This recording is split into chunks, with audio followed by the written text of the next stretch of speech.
Right. Well, hello. Still in Abu Dhabi, at least for another couple of days, and it's going well, I guess. Um, like all those weird things that you hear about all the Middle East and what you can see here and what you can do and what you can't do. It's like pretty much on a day-to-day basis, especially where we are, you don't see it. You just kind of go out and live your life. The city is nothing all that spectacular. It reminds you of like Newark, but it's like dusty and it's really, really hot, like blast furnace hot. I mean, it didn't get hot until like today. It was still like in the 40s, like, early hundreds, something like that. But like today, it was just massively, massively hot and humid, and you could really, really feel it. You can see why those people walk around like all covered and everything because wherever the sun hits you, it just burns hellaciously, and it's totally, totally not cool. As far as like the dress, you pretty much wear whatever you want to wear. Um, there are a lot of different people here: Iranians, Filipinos, um, Pakistani, Indian, just like from all over the place, and you never really know. So sometimes you just ask, like, "Hi, so where are you from? What kind of person are you?" Everyone's really, really friendly except like the locals, the Emirati, and those are the ones that have like all the coverings and everything like that. But I was actually told that it's not that they're not friendly; it's just that they don't speak English. It's like, okay, yeah, whatever.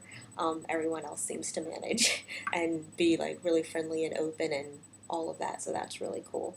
Um, TV, good heavens. I actually fell asleep on football only because they played 4 games. I mean, like, we got the like Chelsea Hull game, which was great, and then they just kept playing games and kept playing games and kept playing games.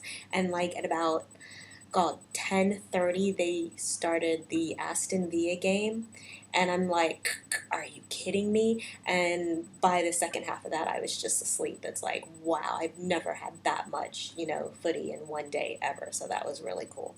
And then Sunday, they played both of the games back to back, which was just phenomenal, especially considering the Spurs won against Liverpool. Rock on.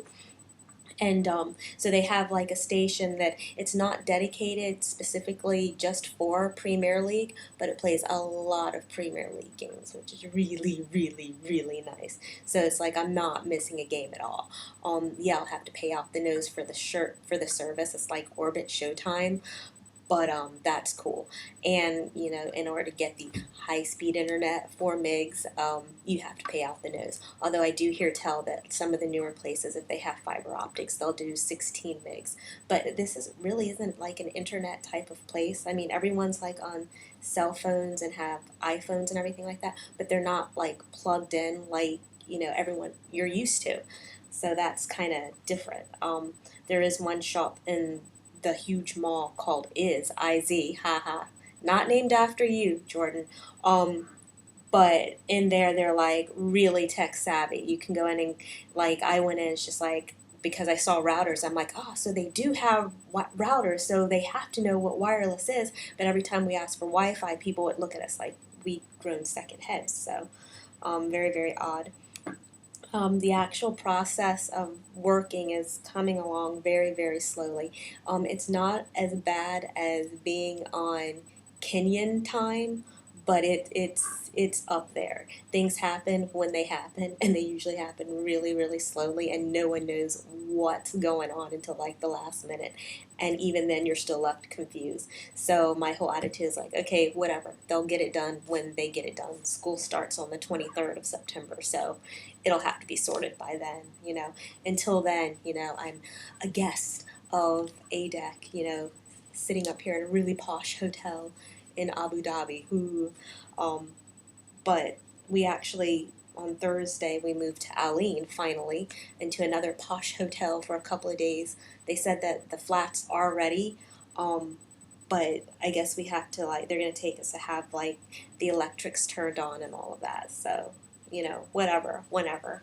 Um, like I actually met some decent, cool people. Of course, none of them local. One is actually Canadian, and his girlfriend is like from South Africa. So, um, yeah, so I hung out with them tonight, like actually like kicking back like normal. You just kick back and eat and watch movies. We watched crank two and don't mess with the Zohan. So yeah, just kind of like sat there with our feet up, petted the cat and everything. The girl's mom, who lives next door, came by and she was telling us because she had just come back from South Africa. She was on holiday and was telling us that yeah, she saw all these animals and everything, like hippopotamuses and hippopotami and like these small gazelles or whatever. That, but yeah, it was just really really cool. So yeah, anything else about the culture? Yeah, it can pretty much say and do what you normally do as long as it's in moderation. PDA is like totally totally unacceptable. Like touching people or hugging people. That's like totally verboten. But yeah, so um, there are like instances of like freakazoid stuff happening, like that idiotic British couple that were having sex on a public beach. Yeah, well, that's gonna get you jacked up wherever. And then the latest one was this woman. She was a dive instructor, and she instead of going home from work, she stayed at her workplace. And I guess there was some guy who was in his apartment above her workplace. They don't even know each other, and they came in the middle of the night and arrested her because she was alone in the hotel, the apartment block with a man, even though she was like at her job by herself, and he was, I guess, in his apartment somewhere else by himself. So that was like really bizarre. It's like, okay, that's kind of fucked up and backwards. So but yeah, there's some aspects here that are like just totally fucked up and backwards, and then other aspects that are just like, wow, that's just like every fucking where else, and like most of it is just like, wow, that's just like everywhere else. So yeah. Other than that, the food is like really decent. I'm definitely not starving, won't starve. Food here is great. Plenty of like bodegas. It's like every third store is a bodega. It goes like bodega, um, a shaving shop for men, a knockoff clothing store, bodega, a shaving shop, knockoff clothing store. It's just really really bizarre. Like all the bottom parts of all the buildings are nothing but shops, and then you've got flats above them. So yeah, shopping major here, and it's like so not my scene. But um, ice skating rinks all over. They're gonna open up. I guess the skiing in Dubai is only open in the winter months or whatever. So that's gonna be groovy. You know, TV, you can video games, whatever, and they have bowling alleys all over the place too. So you can do bowling, and that's about it. So that's like what 7, 8 minutes of what's going on right now, and whenever I can get my old Mac hooked up, to the Wi-Fi, I'll upload this so everyone can see, and yeah, everything's going groovy, eh? So talk at you later. Bye. Love you.